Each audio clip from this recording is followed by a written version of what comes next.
welcome. I'm Chris. And I'm Chris. And this is Mike Fight. Let's get it on. We're back with episode 28, Biden the Dictator. Yeah, it's a little harsh, but he's been doing some funky little things now here, Chris. What's his latest thing that he's now pulled that's moved him one step closer to dictatorship? The eviction moratorium. Oh, you mean the extension? The extension, yes, correct. So, for people who aren't aware, which I don't know if you're not aware, you're probably living under a rock. There was a moratorium put on rent, people having to pay rent for their housing. That was extended, or I should say, there was a moratorium on having to put that through COVID. It was extended once, I believe, right? It was, I think Trump extended it. Yes. Right? Trump extended that. And then it was supposed to expire last week. Or, no, coming up next month, I think it was supposed to come up. Right. But before it came up, it was brought to a court. It was brought to the Supreme Court. Oh, really? Yeah. I did not know that. Yeah, and then the Supreme Court ruled that... They upheld it, right? They had that it was going to expire. Yes. Right. That they had no... Basically, that the federal government does not have any legal bearing whatsoever to extend this or create it, for that matter. Yeah. But what did good old Sleepy Joe do? So Joe Biden said, F the Supreme Court, Ooh. and we're going to just go ahead and we're going to do it anyway. Ooh. And he extended it anyway. F you. Yeah. So basically, we have people living in housing that they don't own for free. Now, what happens to the person who actually owns the home? They're not getting income. Do they have a moratorium on having to pay mortgages? Because I don't know about you, but I still have to pay my mortgage. I still have to pay mine. Okay. You know what they did do was they gave you that 3-month grace period, remember? Yes, but you didn't... They offered it. Yeah, but you didn't... Here's the thing. They didn't say you didn't have to pay for 3 months worth. Bingo. It just, extended it, and you still racked up... Yes. You still racked up, I think, fees and stuff associated with it. Yeah, so what it was... It just kicked it down the road, basically. Yes, exactly. You just kicked the rock down the road, exactly. That's all it did. It was, after that 3-month period, you either had to pay those 3 months in full, or they slap it in at the end at the back of the your mortgage. Yeah, exactly. So then you pay your interest on those 3. So whatever your term is, whether it was a 30-year term, right. 15-year, 10-year, whatever it may be, it now turned into a 33, 18, 13, whatever. Exactly. So did they get another extension? I don't remember, and I don't remember reading or hearing anything about the homeowner getting anything because of this new Biden rule where he just goes, I deem thee not have to pay. Right. But so you call it an extension, but you still have to pay it. It's not like they're saying, okay, for the renters, yeah, we're not going to allow you or force you to pay rent. You just live for free. But hey, at the end of this extension, the homeowner is going to tally up those months you didn't pay, and you're either going to have to pay them off in full with interest, or you're going to have to get into some kind of payoff plan through a third-party bank or something, and you have to pay them off slow. No, it's just homeowners, no matter what, have to continue paying their mortgage. That's the thing that's... Screwed. They're getting screwed. Yeah. And I love the argument, because the argument that people make is that people who have renters, they're all millionaires. Right? Oh, right. They're all the elites. My mother is... She's Miss Mick Scrooge. She's literally jumping in a vault with gold coins, swimming up and down from all the money she's making from rent. There 100%. You go. Exactly.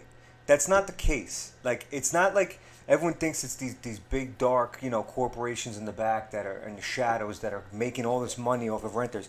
No, most of the people that are renting from middle class people who unfortunately need that extra income because their taxes are too high, or they have a lot of bills on top of that, child care, whatever the case is. It helps make their lives either easier, or in some cases, without that money, they can't even survive. They wouldn't even be able to have the house. No. So the idea that this is a good thing is completely ridiculous, because guess what happens when the homeowner fails to pay his mortgage now for X amount of months because he's either having some kind of problem at work, maybe he had to quit his job, maybe he was laid off, maybe with the pandemic, his business closed down, right? Whatever the case is, and now he or she is relying on this money coming into renters that is now no longer coming in. You could say that to the bank till you're blue in the face. The bank doesn't give a shit. Nope. The bank's gonna come in and go, okay, you can't pay your mortgage? Sucks for you. Now we own your house. Foreclosed. Now you're done. Right. This is essentially, it's government taking property from its citizens. That's what it is. Through banks. Here's a scenario. I mean, what's one of the most common ways people obtain property other than a secondary property? I will venture out a guess here because I don't have a hard number. But I'm pretty sure it's through acquisition, perhaps through like a death or some type of a will type of thing, right? Yeah, passed down. That's how it was done in my family, right? My father wound up he purchased the business, so we had that. But the other property was because my grandmother passed away and left the house to the family, so they had extra property. We didn't purchase it. We didn't get it any other way other than that. So imagine that you're in that situation, and instead of selling the property or selling the house, you wound up taking it and you decided, hey, maybe I can get a little extra side income. Now, perhaps that house hasn't been paid off. You now own the mortgage to it. That rent is there to pay the mortgage and maybe a little bit of profit for you at the end, but we're not talking thousands and thousands of dollars, because if you're smart about it, you're taking some of that rent and you're putting it in a rainy day fund for when crap goes haywire, because we all know as homeowners, crap goes haywire all the time on property. Yeah. So, you're saving some of that money to fix and renovate and do things and fixing and whatnot. So we're not talking about people that own, even some of the people that own like multi-room houses. Apartment complexes. There's still expenses that go into this. Yeah.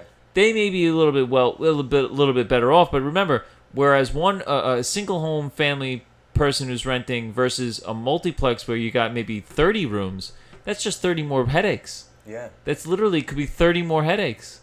And in this case, it is. Yeah. In this case, it's true. It's absolutely true. Yeah. The idea that he can just, the idea that he did that, and he flipped the bird pretty much to the Supreme Court. Yeah. Is appalling. Well, it completely stands against exactly what this country was created for. Where's the balance? Exactly. One of the biggest ideas within our government is checks and balances. It's separating into 3 branches. Each branch checks the other to make sure one branch doesn't get too powerful, more powerful than the other two. Right. So here you have the Supreme Court saying the executive branch went overboard. You overextended your power and you became too powerful. Absolutely. You did something that you do not have the right to do. So this is our check on you. We're scaling you back, saying you don't have the right to do this. So from this day on, that moratorium's over. And Joe Biden turns around and goes, fuck you. I'm taking that power back, and I'm doing it anyway, and I don't care what you say. And there's people applauding this.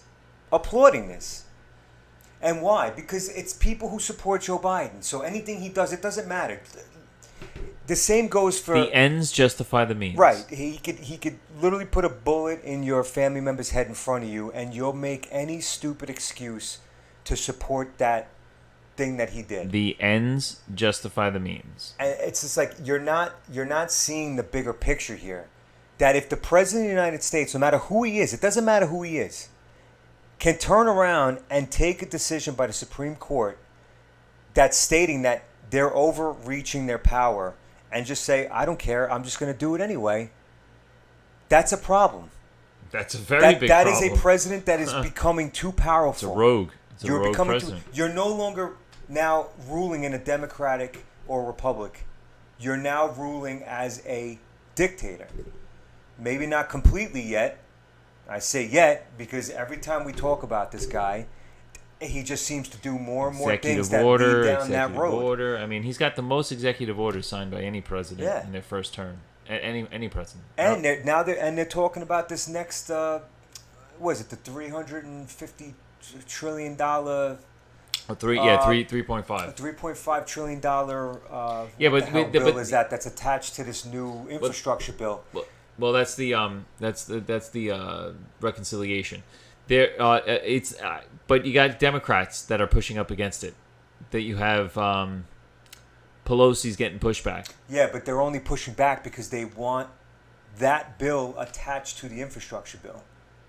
The Democrats that are pushing against her are saying, we'll pass it. Because it's a budget bill. It's a budget bill. They can't attach it. But they not attach it physically. They want to say, they basically want assurance from him saying, we will vote in favor of your infrastructure bill if you pass the $3.5 trillion. This is ridiculous. And what they're talking about using is, what did you say, reconciliation? Yeah. Where they're not going to need a GOP vote to pass it.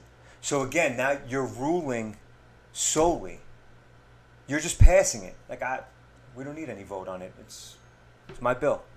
There you go. Pass it through. Of course, the Democrats are going to support him. So it's like you're doing whatever the hell you want, and nobody is standing in the way. Nobody is stepping up. Supreme Court either steps aside like they've been doing for the past now, I don't know, 9-10 months now, where they've just decided, no, we're not taking that case. No, we're not taking that. Two states fighting with each other, where the Supreme Court is their avenue for resolution, and the Supreme Court's like, nah, we're not going to get involved. And then the one time they do get involved, and they actually stand there and defend what this country was built on. And then Joe Biden goes, the hell with you. We don't need you. I'm going to do it anyway. And everyone's like, yeah, great. Joe Biden. Awesome. Good job. Again, he's such a hero. People are more on the emotional side instead of actually like you said, taking a step back and looking at the bigger picture. It's become more of instant gratification, more of, well, it feels better to do it this way than actually, pulling up the bootstraps and saying, you know what, it may feel better now, but it is the absolute disastrous way about going things. Because once you go down this path, what is to stop someone from going down there when they're done? Biden, I don't think Biden's going to win another election. So what happens now when the next person comes in there? You set a precedent. You've just absolutely set a precedent. Yeah. And what stops you? What good sense do you have to stop that individual from doing it? You can't. You can't, unless you're just a giant freaking hypocrisy walking around, which is pretty much MSNBC, CNN, and all that other crap. I mean, it's just literally you allowed this one person to do it. Now that person has set a precedent, and you've applauded it. Forget about allowed it to do, and you didn't challenge it. You applauded the decision. Yeah. So now someone else goes and uses that same tactic, but for something perhaps that you're not behind. Now it's a problem? Come on. Yeah. Well, that's bull. You saw it with Obamacare, right? When the Supreme Court heard the case, and they admitted that it was when he wrote the bill, when he passed it, that it was done. It was allowed to be unconstitutional. It was unconstitutional. But what's his name? Roberts said that it was. It was based upon the argument that the Obama administration brought up that it was a tax. Right? Which, on record, they're stating that it wasn't a tax. On record, they are stating I that think they stated both ways, actually. I think at one point in one interview it was a tax, then in another interview it wasn't a tax. they are the Obama administration argued that it was, Right. but they said to the public That it wasn't. that it wasn't. Exactly. Right. Exactly. And they ruled on that, and not Everyone on was the surprised by that. constitutionality of it. Everyone. Right. Everyone that understands how the Supreme Court operates was completely blindsided by Roberts' decision. Yeah. Because he took suit to the argument that it's a tax. Right. He took suit to it, and that was a big blow. I could not believe that. But again, upheld. but like you said, it sets a precedent. Correct. And that decision came down during Trump's administration. That was challenged. The decision didn't come down until Trump was in office. But now, like you said, you set a precedent. So now Supreme Court does that, and then here comes Obama 2.0 here, Joe Biden, and now Supreme Court tries to scale him back after they've taken a sideline seat for all these months, and he just turns around and says, "Yeah, I don't care." Do you think he knew what he was doing? Biden? Yeah. No. I don't know. But it's the people around him. That's exactly what I think. Listen, he's a still puppet, got man. some sort of brains. He knows a little bit of what he's doing. I'm not going to just sit there and completely say that he's useless. He knows what he's doing. But I think that a lot of what the decisions that are coming out of his office, because he's surrounded himself with all prior Obama It's all officials. Obama stuff. It's all him. It's all This it is Obama's third term. He was That's the one all that set, it he is. was the one that set the terms. Exactly. And he's just going, he's basically a continuation of what Obama wanted to accomplish that he Do you never want to, did. you know, on that topic, I had this thought, and it's been bothering me, but it's also been like a revelation in a sense. Because you look at the people that are around him and you see all these ties to Obama, and it's like, well, this guy was part of the Obama administration. Well, this guy was part of the Obama administration. And then it's like, okay, well, now this person was like an upscale, right? We didn't actually quite see this person from the Obama administration because they were kind of packed down low and they didn't get far. But now they're getting far with Biden. Like these guys are more brazen now with Biden as president. And I'm like, Well, they have how is more this? support. I'm like, how is this even possible? I mean, Biden was nothing.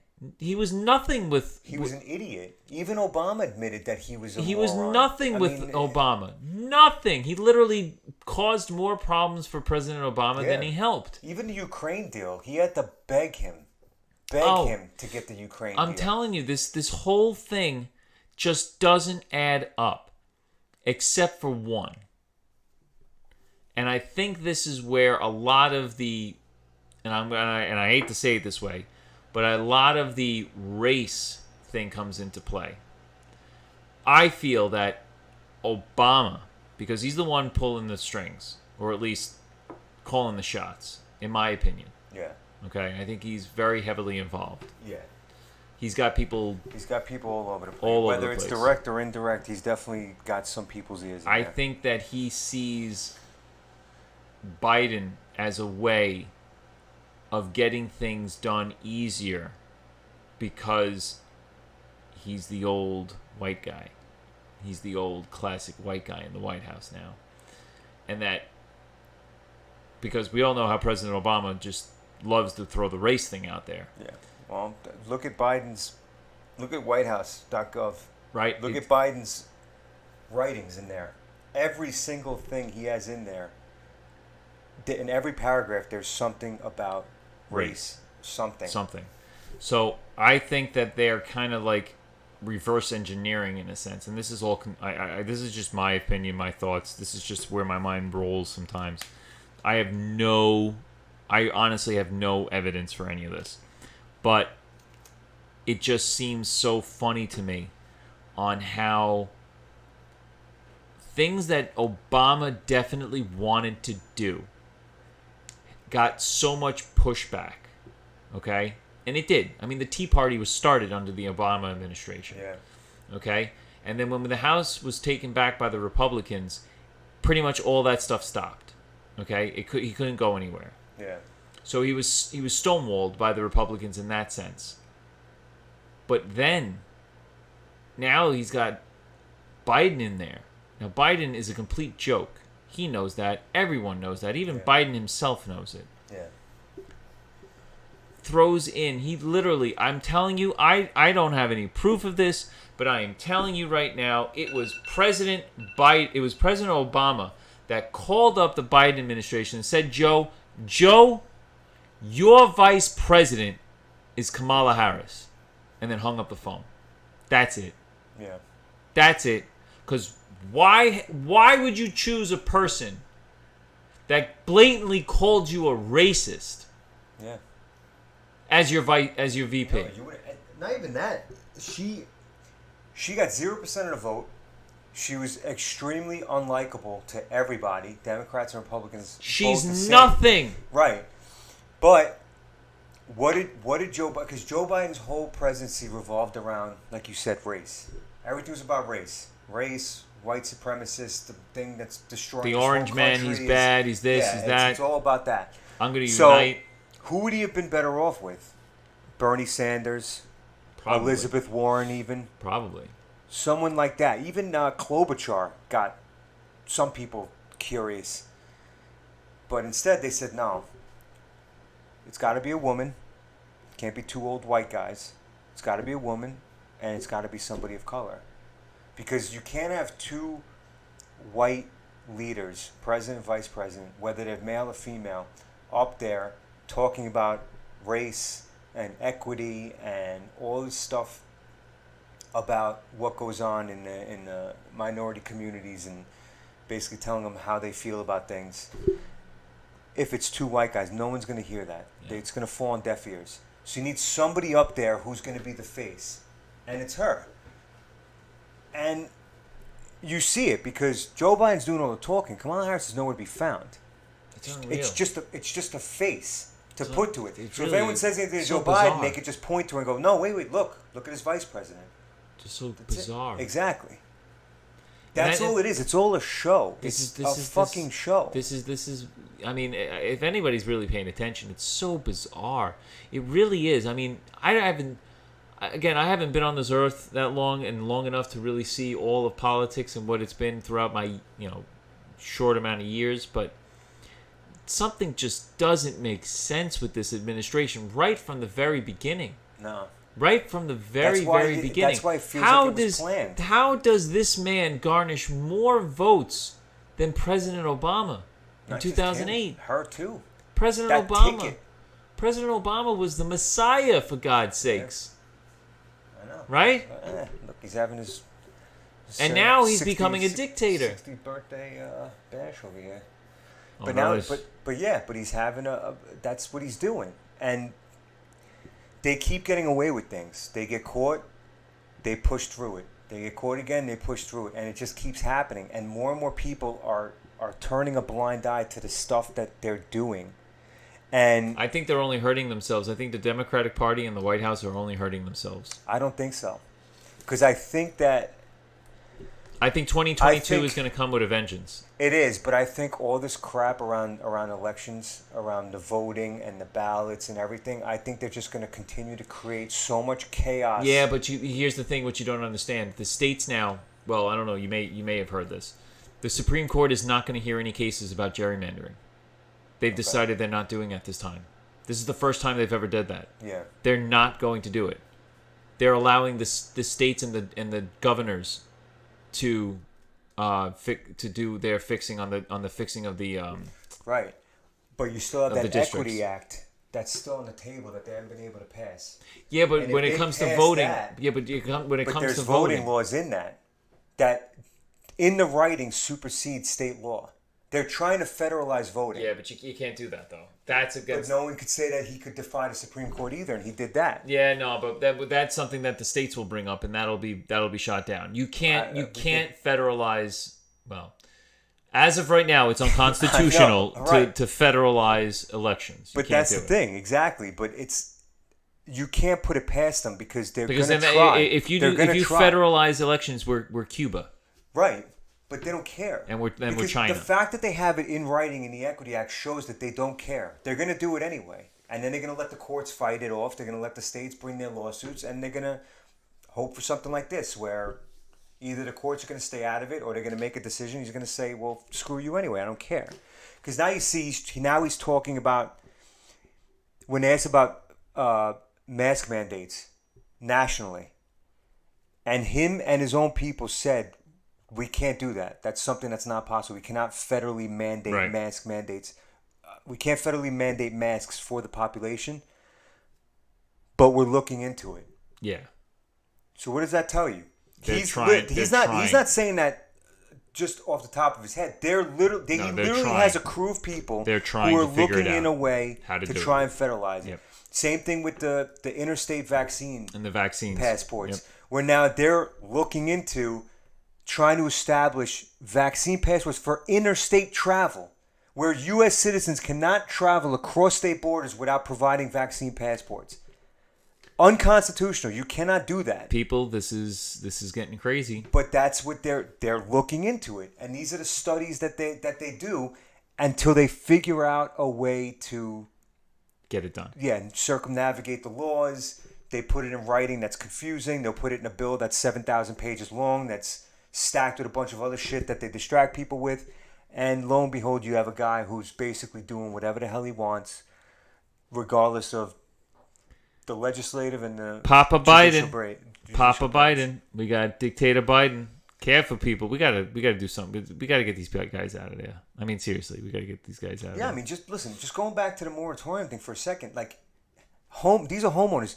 You're not just screwing the homeowners, because you might be like, oh, whatever, screw them. They own the house, whatever. They actually punish people for saving their money and wanting to buy a house. Right. They're looking at them ridiculous. like, no, well, we don't care if you lose your house. Like, fuck you. Right. Well, no, I saved my money to buy my house. What do you mean, screw me? Right. But it's a partnership, because clearly you're renting, so you needed a place to stay. That's right. I provided you that place. They take my house away. You don't have a place to go. You got to go somewhere else. Now they take that person's house. Now you got to go somewhere else, and so on and so forth. You're screwing not just the renter or the homeowner. You're screwing the renter in the long term too. And eventually, it's like everything else. I'm telling you, it's like government does not want you to own property. Nope. It's I agree with that. Banks taking your private property from its citizens, and they're going to make everybody.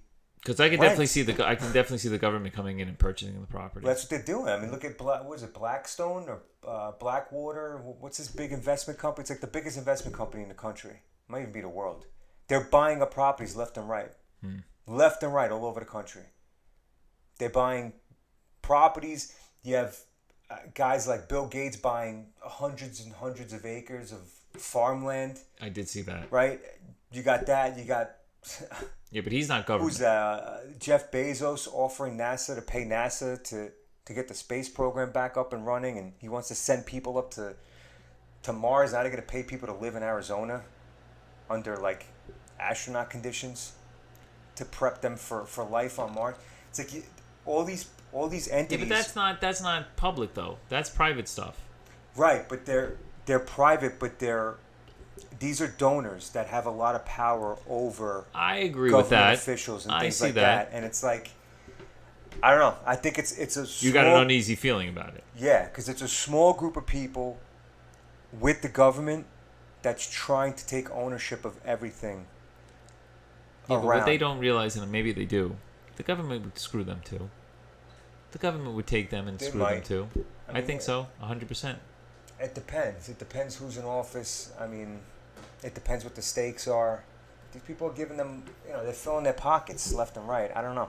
All right, let's leave it there. Bottom line, Joe Biden becoming a dictator one step closer. No good. We're out. I'm Chris. And I'm Chris. And this is where we drop the mic.